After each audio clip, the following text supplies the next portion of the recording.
I feel that this is going to be a setup for something. No, I mean you've contributed a lot to the organization from an energizer mode, and also I would like to hear if you have any stories from one of those early not parties. We call them meetings.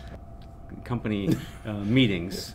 Ones that I can share on video, or we had 4 or 5 of them in a row when we got to a point where we had about 100 people, up to about 200 or 250, and then we just grew throughout the country, and it's impossible, so we tried to do more regional stuff. But those were some really interesting, getting everyone together in an organization that had doubled in size 2 years in a row. Right. Back in 2008, 2009, 2010. Mm-hmm.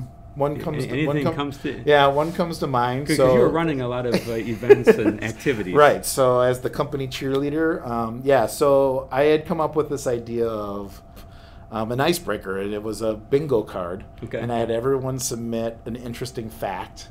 And then I made these bingo cards and had some marketing people help kind of put a big sample of different cards together. Okay. And it really caused people to say, you have your bingo card and you've got your spaces, you're trying to fill everything out, and you're trying to find someone who likes to go parachuting, right? So it would cause me to say, hey, Dan, do you enjoy parachuting? And you say, no, I'm afraid of. So just an opportunity to talk to someone, right? So it was a great game. It was the right mix of people, and everyone was having a great time with it. And really, spur of the moment, I'm looking at some of these names and some of the skills or some of the interesting things about them, and I said, it'll be a good opportunity for everyone to kind of share, right? So I don't even remember whose card I pulled, but the skill or the interesting fact was won a trophy.